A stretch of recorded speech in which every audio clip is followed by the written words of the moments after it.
Right. Oh, okay, isa. Para man kita ng pagbato. Sa diyang milan sa Kristos namatay. Apil ba pagkamatay ng pagka-Diyos? Ang tubag yun yan, ang sakto yung tubag na daghang teksto atong gamiton, no? Kaya, karang balay masunog na, nga na'y kurente ni alambre. Pag sunog sa balay, na-apil pagkasunog ng alambre. Pero ma-apil pagkasunog ng kurente. Hindi na masunog kurente.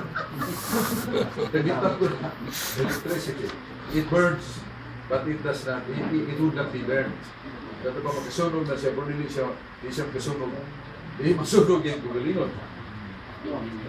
So, sakto ginagawa Kristo, kung namatay lang niya sa cross, sa iyang pagkatao, lamang, isip sa buto. Pero dihan, mikuyog ang Diyos siyang kamatayon, siyang lawas. Apan wa maulipon sa kamatayon. Nain na, para na naskuriti. Sunog ng alambre, pero nikuyog yapon ang electricity sa alambre. Sunog ng alambre, pero electricity nikuyog. Electricity, pero masunog ng electricity. Ikuyog po ako sundal. Nikuyog ang manuwa masunog. Ikuyog po ako matay. Niduyog ang iyang pagka-Diyos. Pero wa mamatay ang iyang pagka-Diyos. Mawitaw nga sa fundamentals ni Catholic Dogma, iklaro ang gina ang idiomatic o literal expression. Umingon ka nga, si Kristo anaas ka ng dapit. That is erroneous. You should not qualify. Si Kristo anaas ka ng dapit sa iyang pagka-Diyos. Si Kristo, anaas ka ng dapit sa iyang pagka-tao. Si Kristo namatay sa iyang pagka-tao. Di kami ngon nga si Kristo namatay sa iyang pagka-Diyos. Allowable na in expression sa yan lang na itong idiomatic expression, not literal. Ngayon, gano'n ang presidente namatay. Ngayon, kung isabot na si Bago, si Aquino, Pinoy Aquino namatay. Pero kanang pagkasultihan nila na gusto. Kaya presidente di man namatay. Kung ganan man. Pero sa putabol yun kayo, nga ikusak kung mo ang iyang pagkatao. Huwag mo lali sana. Pero the truth of the matter, kung mo ng paladman, di man mamatay ang pagka-presidente. Pero gidawat mo na ito, presidente namatay. Namini na ito, yan yung pagkatao. Dili yung pagka-presidente, kaya di pa mamatay ang presidente. Pagkama mo na. Pero okay, muna nga lang, idiom. Acceptable idiom. Naming utas Maria, inahan si Diyos. Kinang naman ang isip ka. Anong nainahan man niya sa, anong nainahan mas Maria sa Diyos nga, naguna mo ng Diyos niya. Diyos ulit sinahan, maguna mo ginang inahan kay sana. Kaya ang iyang ipanganak, di naman ang pagkatao lang, persona man. The person of Christ was really releasing or niyagi ni Virgin Maria. Di man kay iya ang pagkatao mo niyagi, niya mang second person. Amo na dunay pagka-Diyos o dunay pagkatao. Ito static niya. Pero di literal sense, di ko na ito ingon nga. Kanang siya inahan sa Diyos in the human terms. Kaya inahan pag unang masanak. Yan ang kaniyang pagka-Diyos ni Kristo. Pag ganing kalibutan diyan ako. Amahan ko himaya ako si Maya. Nga ako di ba ito na? Human kanimo so apang kalibutan. San Juan 17. Yan siya apang kalibutan. Ngayon ang gingamang inahan sa si Maria inahan sa Diyos. Tungkol kayo ni Agi ang persona sa pagkatao ni Jesus. Pagka-Diyos ang pagkatao. Pero kanang ingon nga, ang Diyos namatay, idiomatic gina. Kaya ingon man diri sa kining fundamentals Catholic Dogma. Maingon kay si Jesus na asta ng dapit. Utang igyot sa iyang pagka-Diyos. Kaya siya pagkatao, ano siya sa tanang dapit. Awit natin mo si Maria o Marta. Maestro, hindi ka palang unta. Di, tato mamatay nga kung igsoon. Sa ito pa pagkamatay ni Lazaro, wa dito si Jesus yung pagkatao. Hindi ka palang unta. Sa ito pa. Being man, Jesus is not everywhere. When you see Jesus suffers from pain and agony, supayin ka na mo sa iyong pagkatao. Hindi siya pagkatao. Ano man? So what is death? Separation of soul and life. Cessation of life. Now, can you agree that God has a cessation of life? No. Why do you say that God is this? Maka-uyog ka? Nga ganang definitions ka matayo? Cessation of life, meaning hunong ang kinabuhi. Niya, mauyog ka nga ang Diyos subject sa pagkahunong sinabuhi. So, dihay panahon wa siya. Kinihunong man. Would you agree with me? You kadili. Therefore, we cannot agree together that God is dead in the literal sense. But God is dead in idiomatic sense. As you say, the president is dead in idiomatic sense. Jadi man mamatay ang pagka-presidente. Ang masabot mo niya, yung pagkatao. Hindi ka malali sana. So, ngayon mo, God is dead. You must explain, is it idiomatic expression or it is literal? Even literal, do you know what is the definition of death?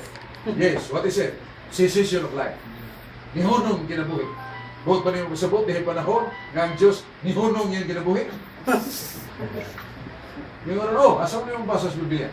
Nga dihay panahon nga ang Diyos nihunong siya kinabuhi. Waman. Namas Biblia. Ang Diyos kahayag na di madoon. Ang Diyos kahayag na di madoon. Ang Diyos dili mamatay. Tama na.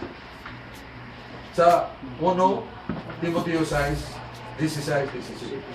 Ang Diyos dili mamatay. Yung mingutag namatay. Umingog lang namatay, isplikaro sana. Sa Fundamentals Catholic Dogma, you say it and to qualify the idiomatic expression and the literal expression. Kinanglan ni Gabriel mo ikalit yan yung kausap. Namatay na yung Diyos. Wala na yung Diyos, namatay.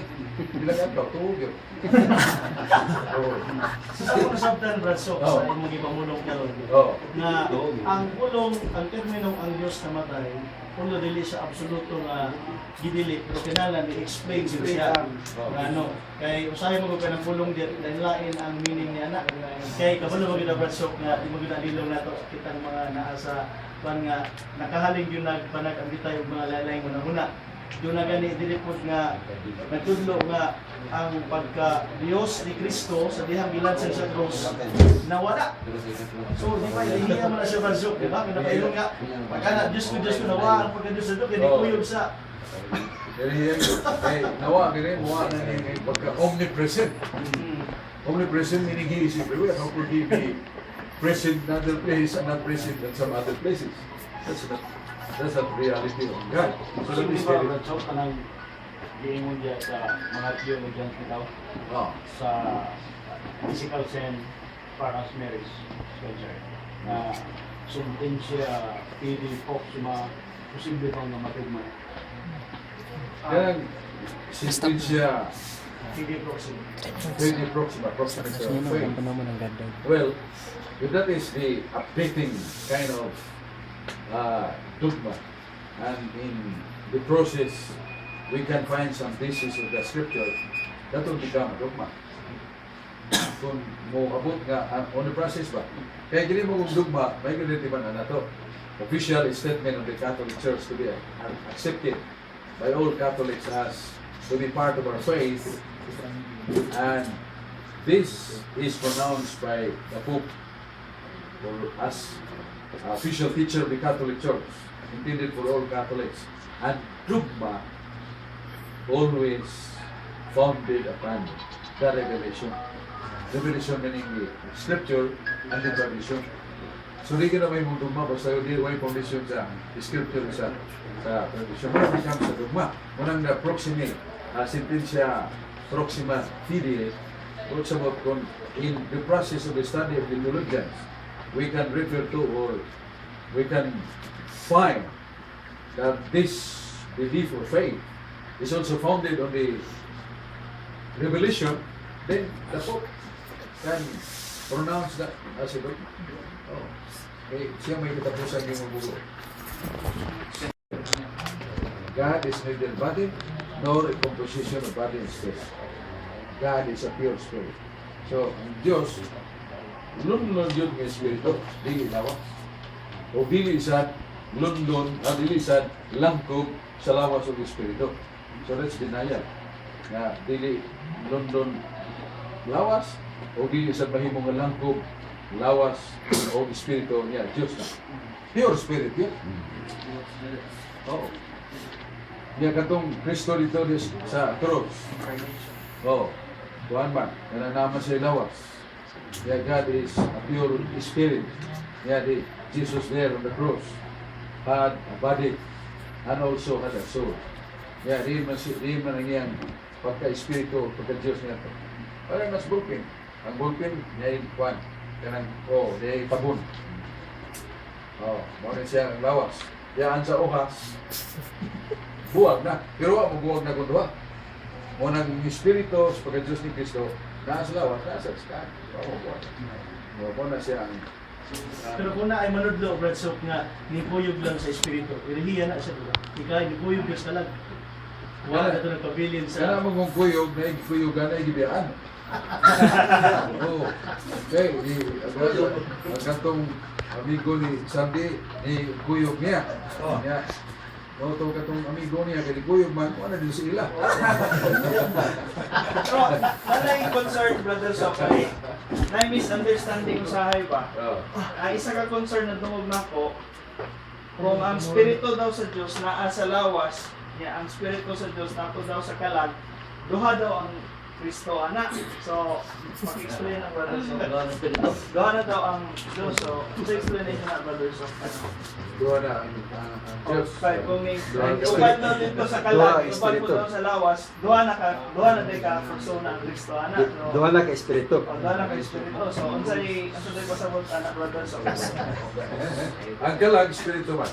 Yan pagka-Diyos, Espiritu sa muna nga, ingon nga, kining naduha na ang Espiritu ni Cristo. Kaya kalag, Espiritu. Diba? Naman is fundamental sa 362-65 sa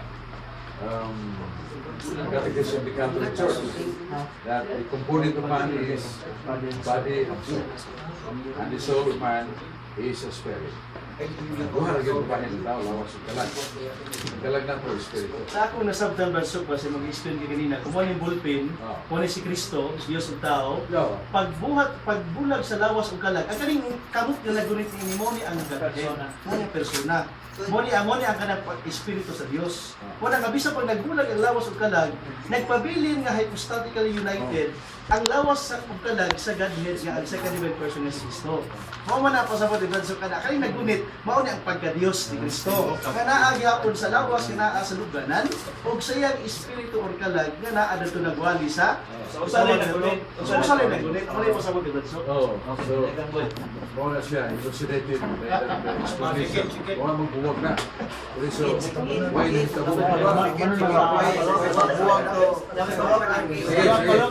Jo. Kaya gingon po gari sa Roma 32.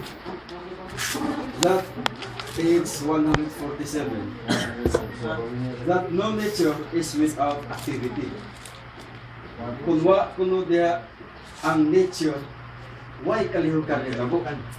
Na ang pangutana, katong lawas ni Kristo nga tuwa sa lubnganan, wa man to'y kalihukan ni tabo. Naa pa ba ang espiritu nito? Ang lawas. Nga kato ang gingon diri nga that no nature is without activity. Sakit. Wala diha ang naturalisa kung wala diha ang kalihukan.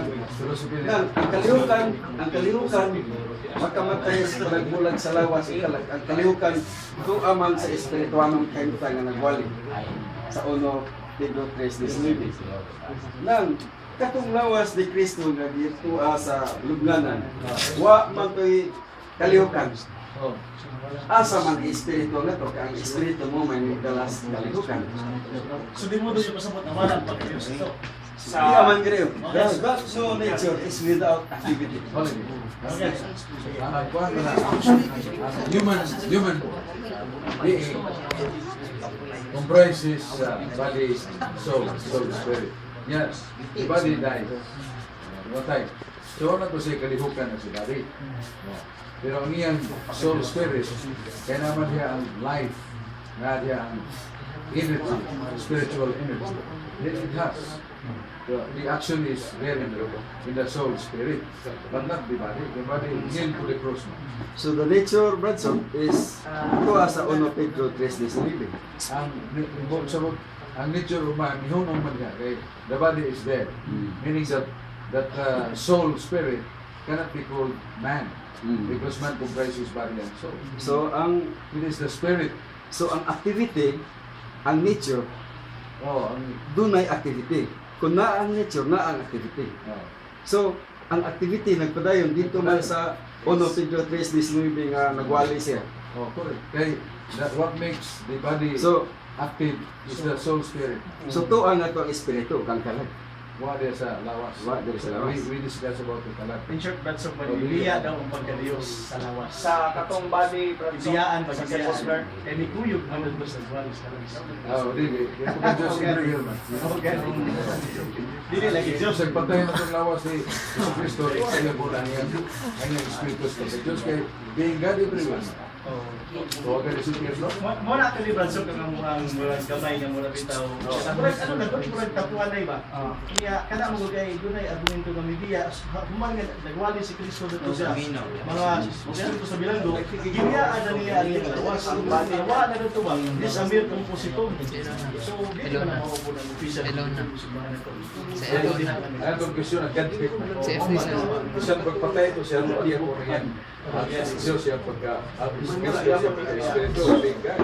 Kaya everywhere man. Sa Colossus 3:11, si Kristo na sa tanan, ilawag sa tanan, ibabaw sa tanan. Godhead man ito sa di ba wala man ito nadunot ang lawas, brother? So, wala man dunot sa buhat. Di ba wala nadunot ang lawas? Wala. Because na dito ang Pero namatay man, kaya huwag sabi ko natuog lang. Namatay man yun. Kaya di natin isip mo, daw itong namatay, wait, ako na buhay. Ang but pasabot sa namatay ni dili ang katong Dios. Lawas. Lawas. So conclusion, ang Dios wala mamatay. Wala mamatay. Wala mamatay. Klaro ha, wala mamatay ang Dios. Hindi mo na mamatay, Diyos lagi. Katong sa ano, brother? So, kato na rin. Katong i-explain ni mo regarding Wala lagi mamatay ang Dios. idiomatic na rin. Pagkamati ang mga Dios. Hindi, katong sa idiomatic na pagkaino ni mo na katong na Hindi namatay. oh, katong ingato ba? So, example, pareha tong sa Mother of God, di ba? Kanang nabagay ang inahan ang Diyos. Pero the mere fact na katong person ang whole person, united ang nakaingon tag Mother of God. Pero i-explain man na through the flesh. Di ba? Na ipanganak si Christ katong nagpakatao na na mother niya na mother ni Mary, na mother ni Christ si Mary. Kay full man tong katong person niya. Di ba the same lang man pod sa katong kamatayon na kanang idiomatic na katong pagkaingon ganina katong namatay ang presidente. Mao pod tong katong sa Namatay, Diyos. Wala ganun lang. Qualify lang. Ganun lang i-explain ka na siya. Kaya riyan mo ito kay sungag-sungag kita pumunta na, kita may mapiti. Kung may kamatayon para ni mo, uyon ka na. Kamatayon. Bastay ka. So, pwede na ka, Brad, sa kuritso yun nga, wala namatay ang Diyos. Ang namatay ang pagkataon. Oh, ganun, hindi mo nag-i-explain. Pero kung yung ang Diyos namatay, kinalan yung i-qualify. So, both ways, acceptable sa Catholic na itong terminology, pero kinahanglan yun mo expound, gano'n nakaingong ka ni anak. Ang amo lang mga Brad, so katong wala na mo gid mauyon di ba katong bitang nikuyog ang pagka-Dios nato sa espiritu. Kaning lawas, Wala pang pabili Diyos. ni nga wa na ninawa na ang pagka-Dios din ni. Wala. Di mo na mao Catholic teaching. Hindi naman. Okay. Ngayon mo sa tayo, God is not everywhere. Pero ano yung kaslawa? Ang wa dito, ang kalag niya.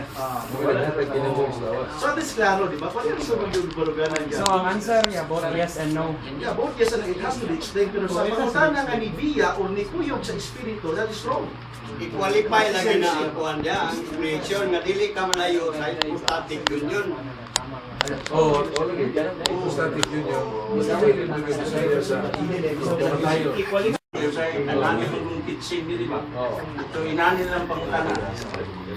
Was the divinity separated from the body and soul of Jesus Christ by His death? No. No, okay. Follow-up question. No. In the 3 days of death, was the world remain united to the bloodshed on the cross? The word, Yes. the word of divinity never absent. He is never absent. Bisan katong nagkalat-kalat ng dugo ito. He is never absent. Yeah. Hindi siya. Pero kanapin mo na ito ang Diyos na matay. Yeah, mo ba lang. That is wrong. It should be explained. Okay, God is never dead. Firstly, you have a common definition of what is death. Cessation of life. Meaning life says. Kung sabot na hunong ba? Wala yung kinabuhi, wala yung kamatayan. Yeah, maka-agree ta nga Ginoo day panahon natugod yung adlaw, wala siya kinabuhi. Sa kalipitan. Kung saan naman yung kalipitan. Saga kay aeroplano. Yan na, yun ang siguro yan. Ang Diyos, hindi mo mamatay. Mo na pinaka-main din kayo nga. Oo.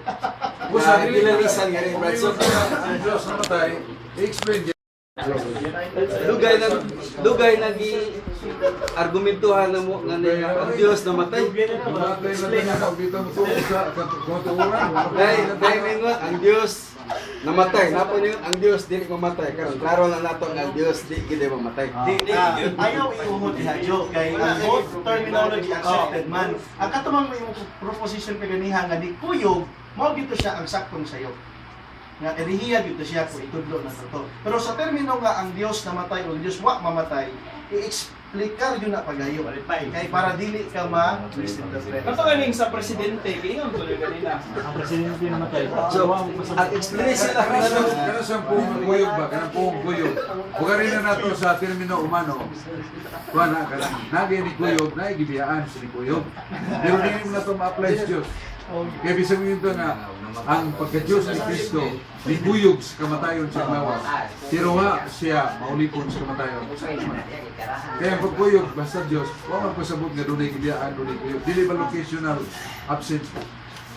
Locational lugar ba? O kining akong libro ni Kuyog Ubana. Tatapawa na ni dito sa akong library. Kaya ni Kuyog naman na. Lahi, kumingon, ang Diyos ni Kuyog ka na ko. Wala na magpasabot ng Diyos, wala dito sa akong ginikuyog ka na ko.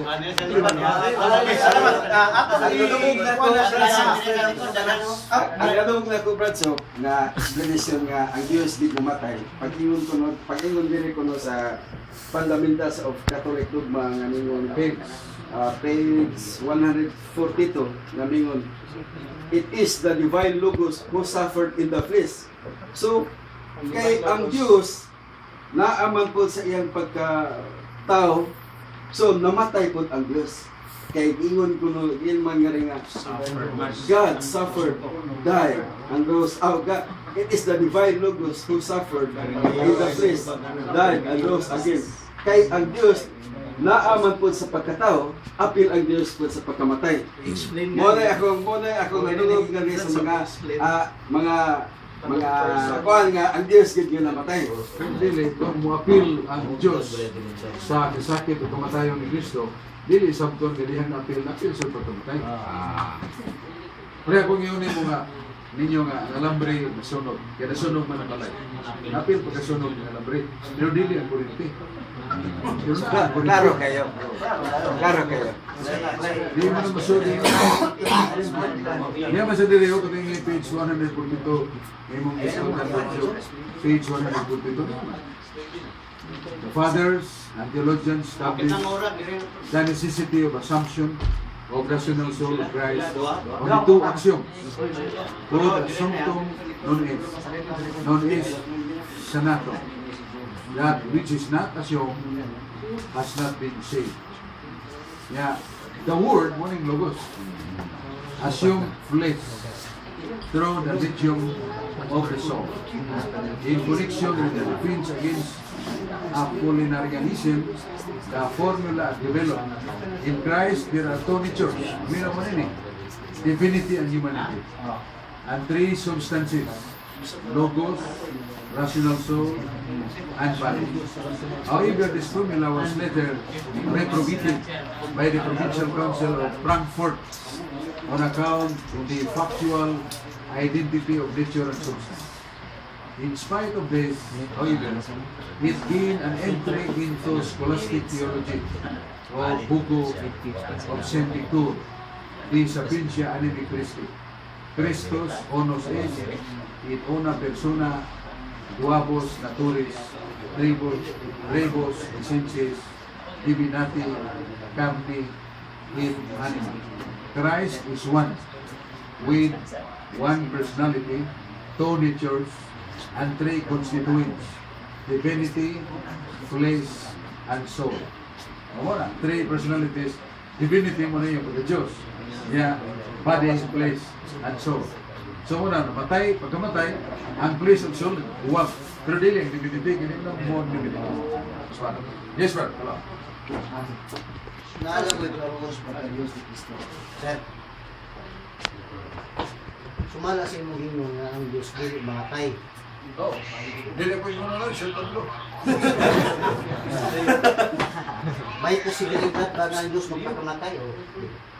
Oh, May posibilidad ba nga ang Diyos pwede magpakamatay? may posibilidad, pero di pwede. Pwede masawa na ko? Oh, sige, sir. Sumala din sa Juan 3. Magpakamatay ako. Ulay na kahinin patay Sa na San ako. Juan? Oo, Diyos is also. Magpakamatay ako. Oh, Sa ko galingon kong pagbuot, oh, ug may gahom ako sa paghalad sa kong kinabuhi. Oo. Ini. Patay Ug may gahom sa pagbawi ini. oh. Yan po na ako, pumunta ng taga. Ay, suko, pumunta ng taga. Oo. Naimabasa niya, ang Diyos mo'y namatay. Dili sumala pa ni mo sintas. Yo, okay na ba sa niya? Ako magpakamatay. Pero in the truth of the matter, in the mind of Jesus, it is His body that will die, that He is being God. Di ba ito lang ito? Tanawa sa 12:24 sa Juan. Nahibaw ba kamo na sumala siya malaot? Ang Diyos dili mamatay? Ang Kristo dili mamatay? Dili. Ang Kristo dili mamatay. Namatay mabasa sa 1 Corinto 15:3 nga si Kristo namatay.